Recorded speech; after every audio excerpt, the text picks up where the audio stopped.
believe there is a word for you in this service today. You will not miss it in the name of the Lord Jesus Christ. I want us to please follow and concentrate and receive all that God has for us in this service. Again, I will be speaking today on the topic we started last week, turning hopeless situations around.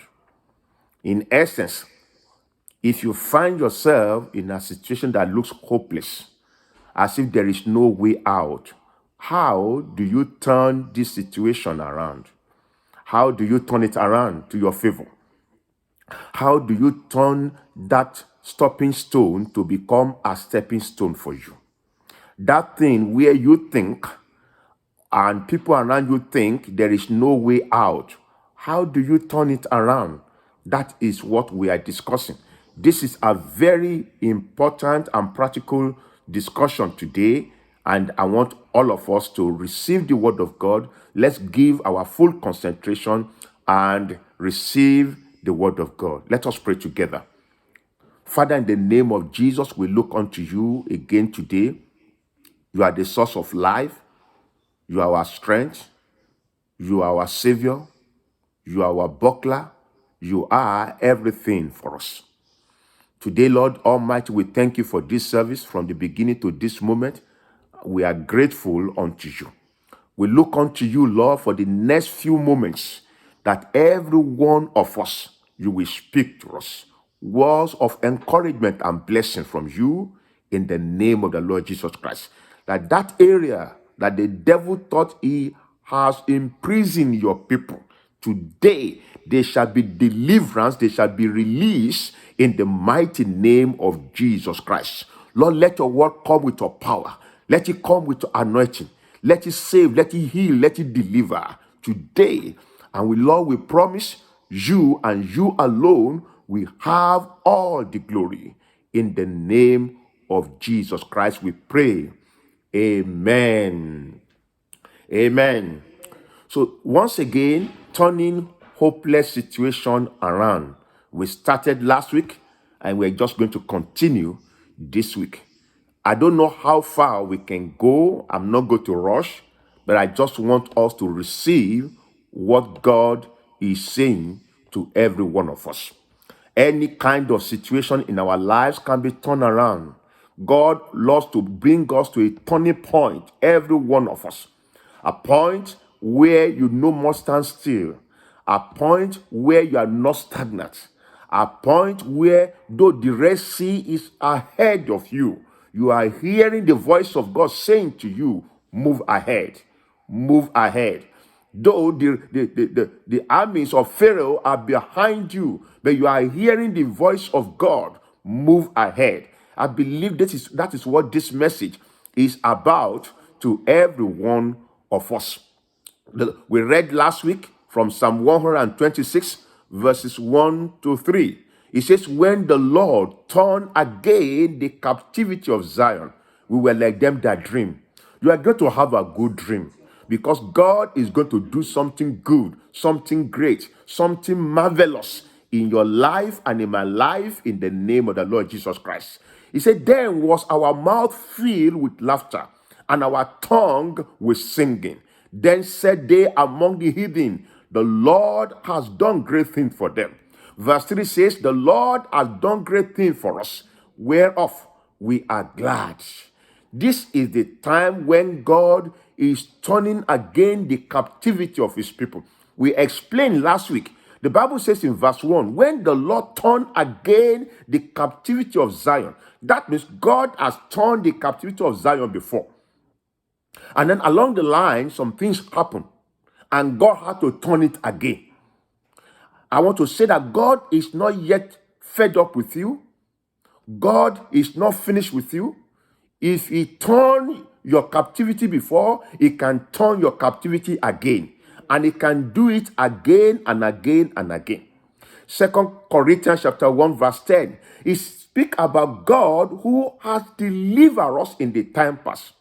And God will deliver us now. And he said we are confident that even in the future, he will deliver us. What God has done for you before, what God is doing for you right now, He's able to do for in your life again and again, again and again, again and again. What He has done for you before, He will do for you again, that He might fill your mouth with laughter and give singing to your tongue in the name of the Lord Jesus Christ.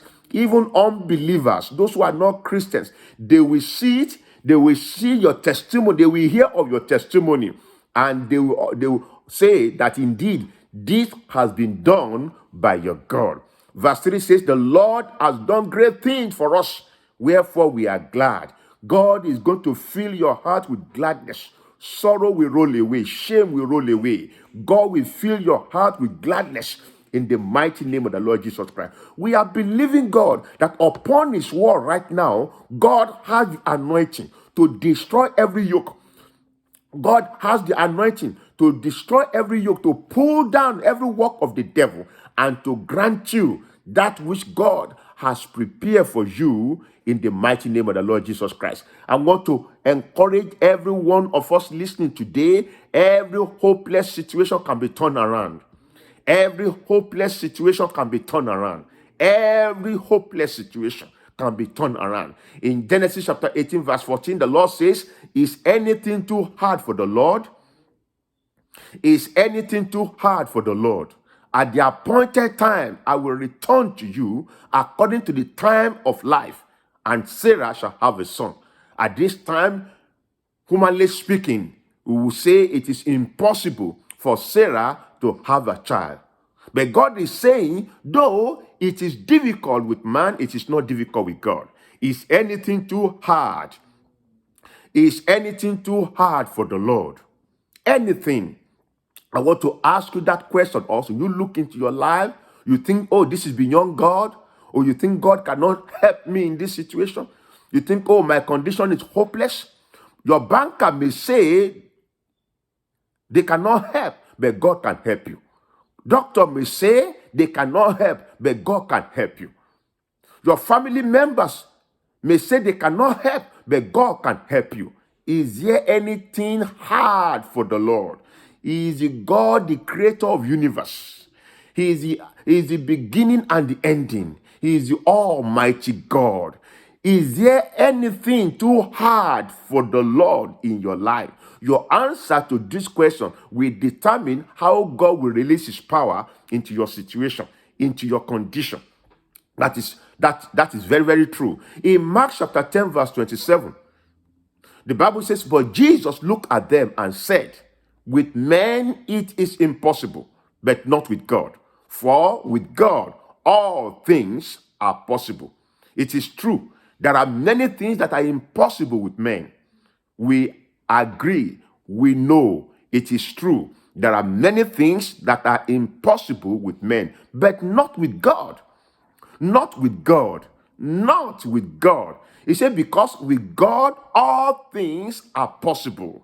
With God, all things are possible. Your healing is a possibility with God. Your lifting is a possibility with God.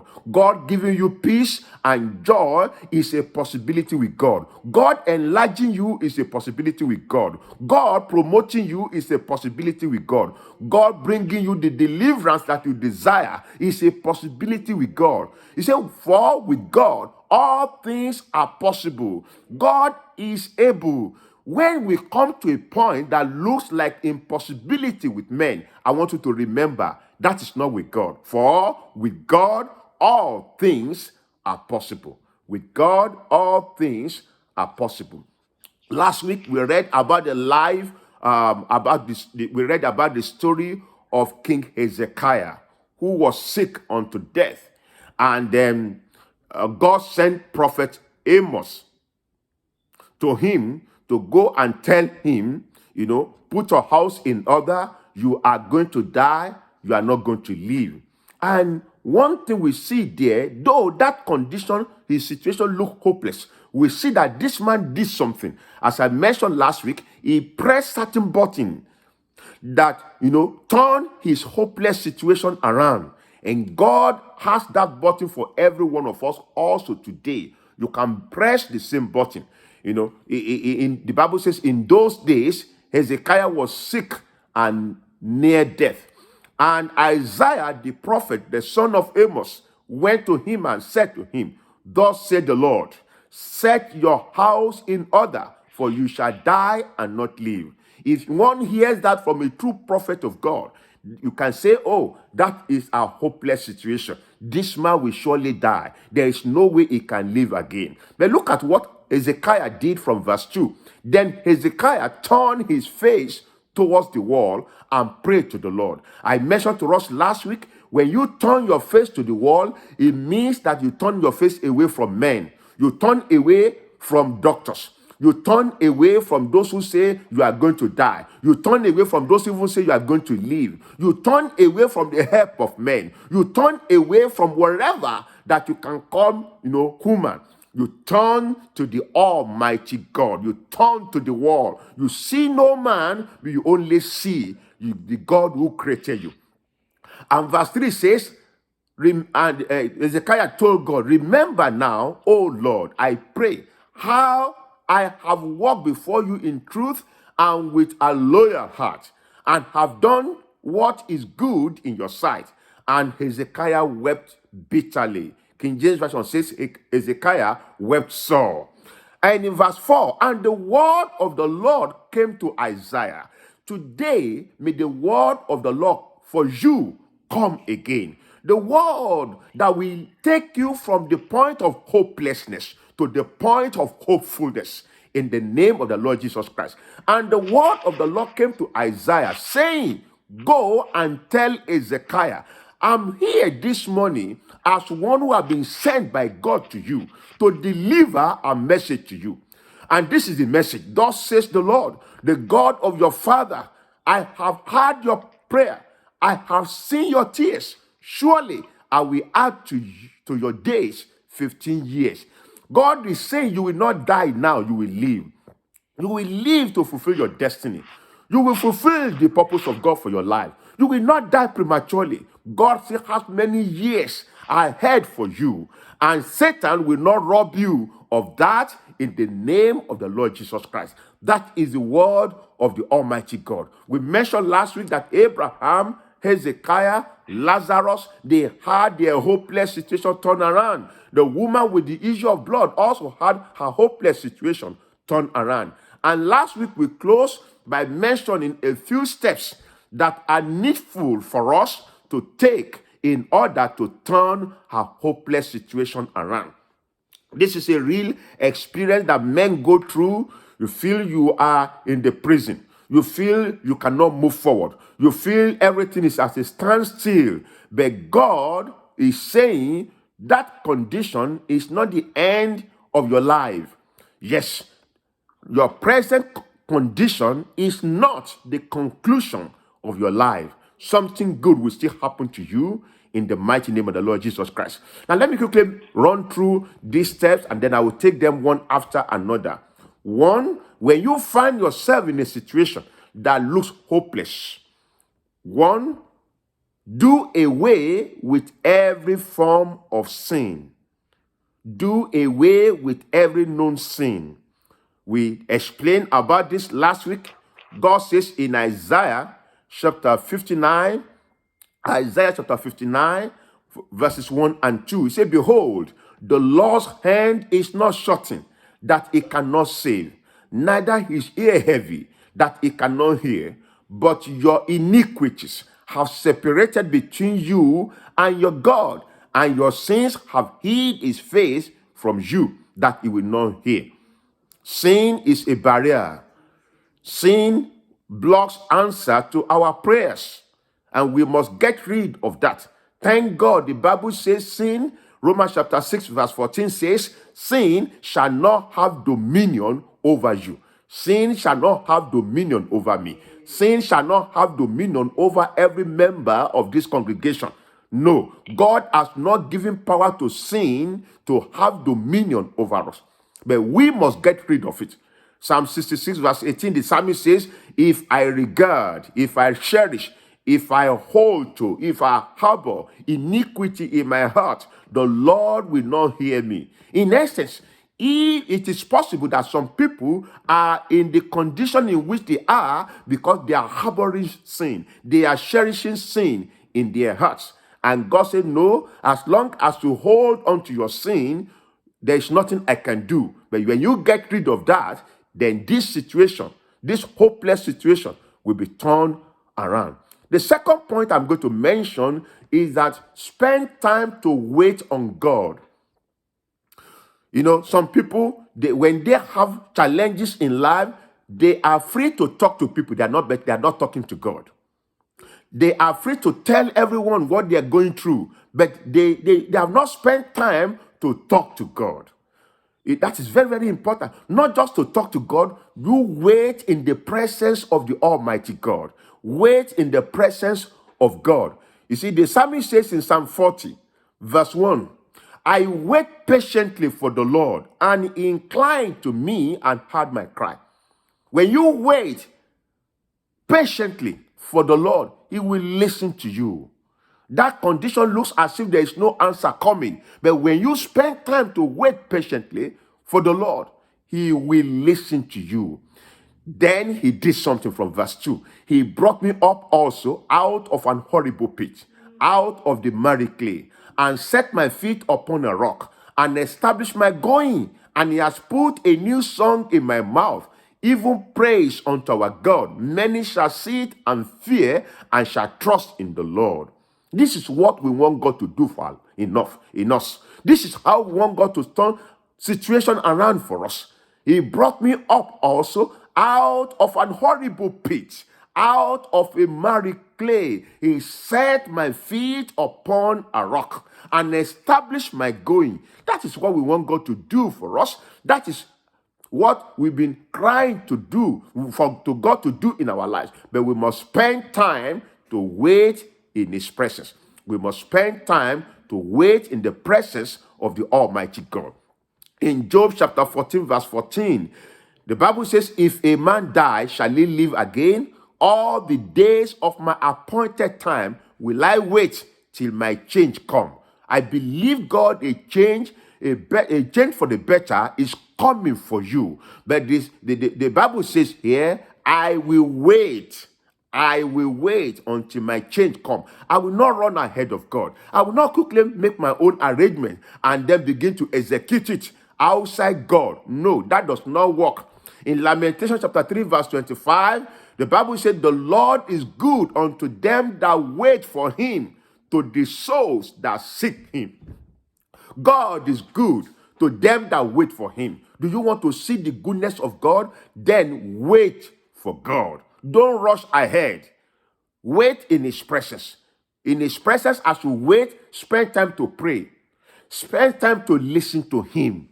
Spend time in his word. Spend time to wait in his presence and wait for him. He says, the Lord is good unto them that wait for him. If you will spend time to wait for God, you will see the goodness of God. You will see the mercy of God. You will see the help of God. And this is very, very important. Point number 3, how to turn around hopeless situation is maintain your focus and your vision. Maintain your focus, maintain your vision in the Lord. Don't get distracted. Don't let the devil change your focus. The Bible says in the book of Proverbs chapter 29 verse 18, where there is no vision, the people perish. But he that keepeth the law, happy is he. You must maintain your vision. I mentioned last Sunday that Joseph maintained his vision of coming to the place of greatness, of what God has promised him, of what God was going to do in his life. Though he had a lot of hiccups along the line, he maintained his vision, he maintained his focus, and God brought him to the throne. And that is what God wants to do in our lives as well. Okay? So, all these points, 3 points I've mentioned so far, they were also mentioned last week. And then let's go on now. Abide in the word of God. You want to turn your hopeless situation around, I will encourage you to abide in the word of God. There is a way you can abide in the word and the word abide in you. and the word gets stronger and stronger in you. It is through the word of God that your faith will grow. It is through this word of God that you will have peace in your mind. It is through the word of God that you know the will of God. It is through the word of God that you will be able to take the right step at the right time. Let the word of God abide in you, and you also abide in the word of God. Acts chapter 19, verse 20 says, so mightily grew the word of God and prevailed. The word of God, I've said this repeatedly, can grow inside of you, and then your faith will grow, and then you will prevail over that situation, over that circumstances, over that problem. You just discover that your faith has grown above it. And then you open your mouth and begin to make some declaration, and heaven backs you up, and it is so. But we need the word of God to say this. It's not just empty words, it has to be words that come from thus saith the Lord, the word of the Almighty God. Acts chapter 19, verse 20, so mightily grew the word of God and prevailed. The word of God can grow inside of us and prevail over our situation. The word of God can grow inside of us and prevail over our situation. Colossians chapter 3 verse 16 says, let the word of Christ dwell in you richly in all wisdom. Let the word of Christ dwell in you richly. Let it dwell in you richly. Give time to the word of God. Give time to study it. Give time to stay on the word of God. Give time to meditate on the word of God. Give time to act on the word of God. The word of God is the sword in the situation where you feel hopeless. Quite often is the devil attacking you from many angles. You need the word of God. You need the sword of the Spirit in order to conquer the enemy of your soul. Let the word of Christ dwell in you richly in all wisdom. Another word I'm going to mention that we all need, when we find ourselves in a hopeless situation, is that you must engage in spiritual warfare. Be ready to engage in spiritual warfare. Be ready to pray like never before. And perhaps add fasting is important. When you find yourself in a spiritual warfare, you don't just lie down there for the devil to have his field day in your life. You don't just keep on calling people around and telling them how bad the devil has been to you. Or you keep on calling people around and telling them how bad God has been to you, that God just disappointed you. No, you engage the enemy in warfare because you know you are going to win in this battle. Matthew chapter 11 verse 12, the Bible says, and from the days of John the Baptist until now, right from the days of John the Baptist until the very present moment, the kingdom of God suffered violence, and the violent take it by force. The things of the kingdom of God, the things that belongs to you in the kingdom of God, it is your responsibility to take it. And it is your responsibility to take it by force. I say take it by force. You take it by force. You become violent with the devil. The devil is not your friend. The devil is not a gentle fellow. The devil wants to keep every one of us away from what God has for us, from the destiny that God has for us, from the plan that God has for us, from the purpose that God has for us. The devil wants to keep every one of us away from this if we allow him. But we are not going to allow him. We are going to stand against him. The Bible says, whatsoever thing we disallow here on earth shall be disallowed in heaven. We are going to disallow him in all his intent, in all his plan against our lives. I remember Daniel chapter 10. The Bible says that, Daniel was praying and seeking the mind of God concerning the nation of Israel, concerning his people. And right from the day that Daniel began to pray, the Lord dispatched an angel from heaven to go and deliver the answer to Daniel.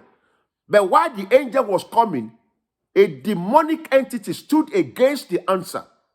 The Bible called him the prince of Persia, stood against Daniel. not to stood against the angel, so that the angel would not be able to deliver the answer. Only God knows how many of us, you've been praying, you've been fasting, you've been waiting on the Lord, and God sent an angel to go and deliver the answer to you. And a principality, an agent of darkness is standing in the way. Unfortunately, many times, some of us, we give up. And so, no, then I've been praying, I've been fasting, I've been doing this, I've been doing that, and there's no answer, and we give up. I want to encourage all of us today. This is not time to give up. This is not time to give in. This is not time to back out. This is not the time to throw your hands and to throw up your hands and surrender. This is the time to forcefully, yes, go for what belongs to you in the Almighty God. Daniel kept on praying. He refused to stop. And then God had to send a kind of reinforcement from heaven in order for that angel to be able to get through to Daniel. But at the end of the day, because Daniel was engaged in spiritual warfare, he had the answer that God wanted to pass across to him. We can also do likewise. Don't give up. Don't give up. Don't give up. Jesus Christ in Luke chapter 18 spoke a parable. Luke 18 verse 1. The Bible says he spoke a parable to the intent that men ought always to pray and not to give up. Luke chapter 18 verse 1. We ought always to pray and not to give up. Don't give up. If there's nothing, if you have not been able to pick anything from the message of today, one point is this: do not give up. That hopeless situation can still turn around for good in your life, in your marriage, concerning your business, concerning your health. No matter what people have said, do not give up.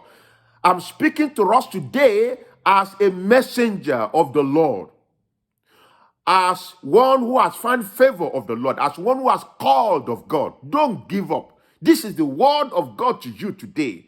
Do not give up. Do not give up. Do not give up. Engage the enemy in a warfare, and you will win in the name of the Lord Jesus Christ. The Bible says that through Jesus Christ, we are more than conquerors. We are more than conquerors.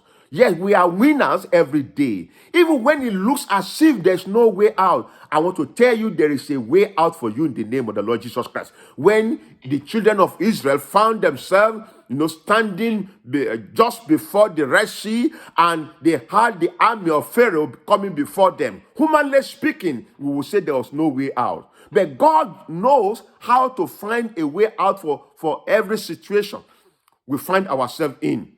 When David stood before Goliath, anyone would say there is no way out for David. But God has a way out of any kind of situation we may find ourselves. Whatever situation you find yourself today, is it Red Sea before you? Is it the army of Pharaoh before you? Behind you? Is it Goliath before you? Is it a big mountain before you? Is it the fiery furnace of Nebuchadnezzar before you? Whatever it is, one thing I know, you can get engaged in spiritual warfare, and the hosts of heaven, the warring angels of God, will be dispersed on your behalf. They will fight with you, and you will win this battle in the name of the Lord Jesus Christ. You can turn the hopeless situation around. I remember a woman the Lord gave us the opportunity to minister to some time ago. She was having a real terrible attack, real terrible situation. I can't go into the details right now, to the extent that somebody will walk into her room and place hand on her belly and walk out of the room in the night. I asked her, I said, were you sleeping? He said, no. I had my eyes wide open, and it happened over and over again. I was really annoyed. Well, the Lord helped us to minister to her, and then we asked her to go. Let us believe God, you have your victory. The woman went away, and a few days after that, she was saying this, that she had a dream.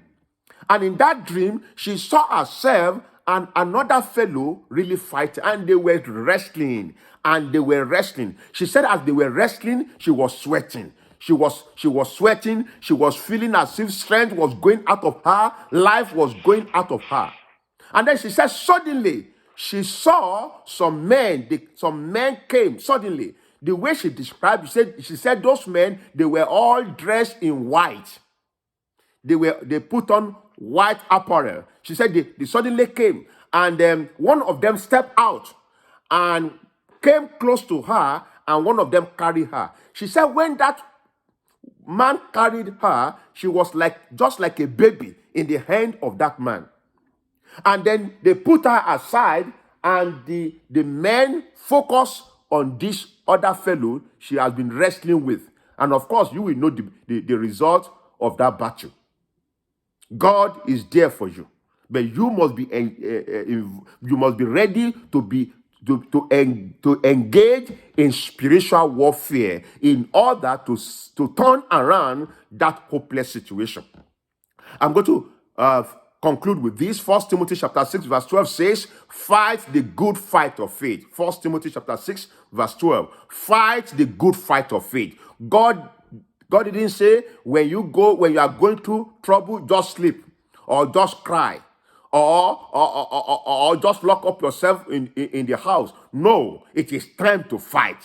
For there is someone who wants to steal your good. The devil comes to steal, to kill, and to destroy. He wants to steal the good thing of God in your life. The Bible therefore says, fight the good fight of faith. Fight the good fight of faith. My brother, my sister, listen right now. God is telling you it's time to be on your feet.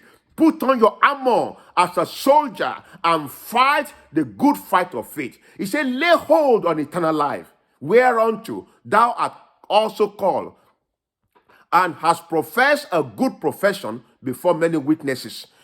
Fight the good fight. You fight with your mouth. You fight in your prayer. You fight in your fasting. You fight in every area that is possible. Fight the good fight of faith. And we know that we are not fighting against flesh and blood. It's not your neighbor. It's not your husband. It's not your wife. It's not your uncle that you are fighting against. We wrestle not against flesh and blood, but against principalities, against power, against spiritual wickedness in heavenly places. But we have the victory in the name of the Lord Jesus Christ. We have the victory, and you have the victory in the name of the Lord Jesus Christ. I'm going to stop here because of time today, but I want us to get this established in our hearts. You are not a victim, you are a victor. That condition may look hopeless, but God is going to turn it around for you. You will stand upon the rock to give your testimony to the glory of the Almighty God. I read earlier Psalm 40.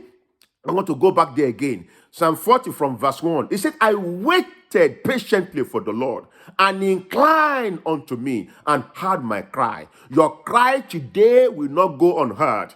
The ears of God will pick whatever you say today in his presence, in the name of the Lord Jesus Christ. He says, he brought me up also out of an horrible pit. No matter the pit of hopelessness you are right now, the hand of Jehovah is going to lift you up in the mighty name of the Lord Jesus Christ. He brought me out of the miry clay. The miry clay is not the same as horrible pit, but in the horrible pit, you are in the pit. Your voice is not heard. People might not even know that you are there. You are crying, they are not hearing you. You are so helpless in the horrible pit. It's a pit.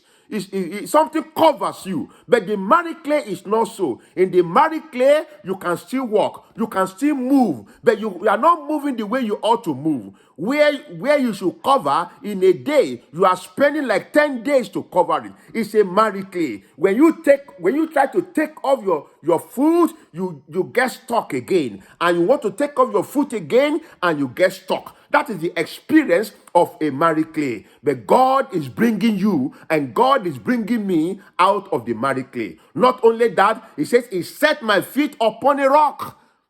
God set your feet upon a rock. There you are not hidden. Your voice is heard. You have a voice. You have a position of where people listen to you when your feet is set upon the rock, and God establishes your going. You're going forward. You're moving forward. Your progress are established by the Almighty God. Hallelujah. And I know God is speaking this to you and to me in this service today. You will not remain on the same spot. It has been taught by the devil, this is the end of you. But the devil has made a mistake. The enemy has made a mistake. That hopeless situation, God is turning around right now for your favor in the mighty name of the Lord Jesus Christ. That situation will end in your favor. That condition will end in a testimony in your life. That condition will end in a testimony. It will end in a testimony. It will end in a testimony. It will end in a testimony. I prophesy upon you, your condition, your situation will end in a testimony in the presence of the Almighty God. It will end in a testimony.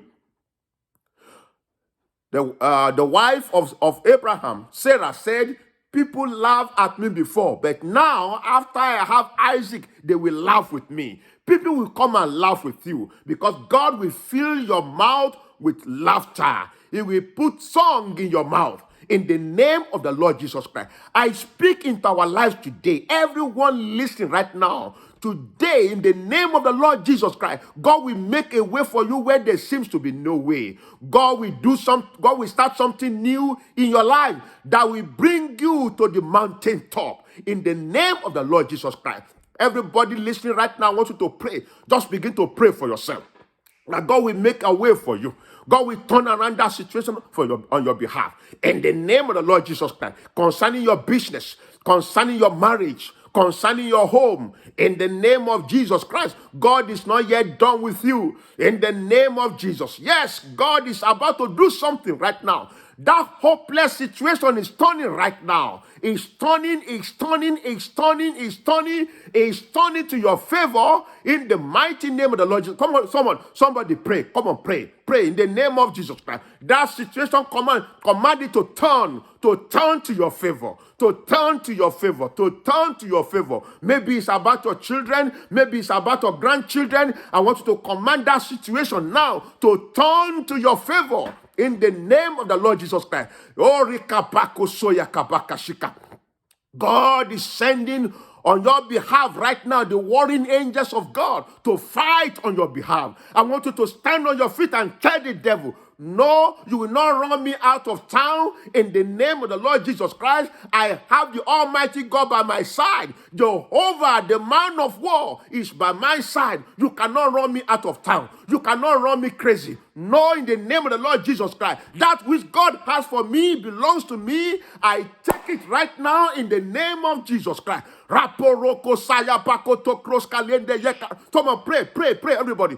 Pray in the name of Jesus Christ. Rekorusa rakatopoko de kali de gegogo zotopugo de kakaya. Leto ruska lindi inka tokrokuska freponia. Ile to rugasanta. Ile kotopokuska. Ile kotokroske. Ile kotokruska kakupa kutakele de regazante yike. Ile brondoluriende rigasa. Zeuto krekisokuma. Hento lorubari agashakaya. Leto runge de ka. Somebody pray. Let's pray, everybody. Let's pray in the name of the Lord Jesus Christ. This is the time to take back what the enemy has stolen from you. Whatever in your life that the devil has stepped upon, this is the time to tell him, take off your hand in the name of the Lord Jesus Christ. Take off your hand. Take off your hand. Take off your hand. Take off your hand from my hand. Take off your hand from my life. Take off your hand from my marriage. Take off your hand from my business. Take off your hand in the name of the Lord Jesus Christ. Rakaboria gasaya kabaka shukole katakakaria. That thing that has been delayed in manifestation in your life, today I speak it into manifestation. In the name of the Lord Jesus Christ. Rakaporoko setakulia. Latakrosko likakataya. Eroko soto. I say to somebody listening right now, you will not die out of sickness. You will live. You will not die out of sickness. No, it is not time to die. It's time to live. It's not time to die. It's time to live. You will live and serve the true God. You will live and serve the glorious God. You will live and serve him and bring glory to his name in the name of Jesus Christ. Oh, Lerosaya Marokoshika. Brethren, it is time to turn around, to turn that hopeless situation around. It is time in the mighty name of the Lord Jesus Christ.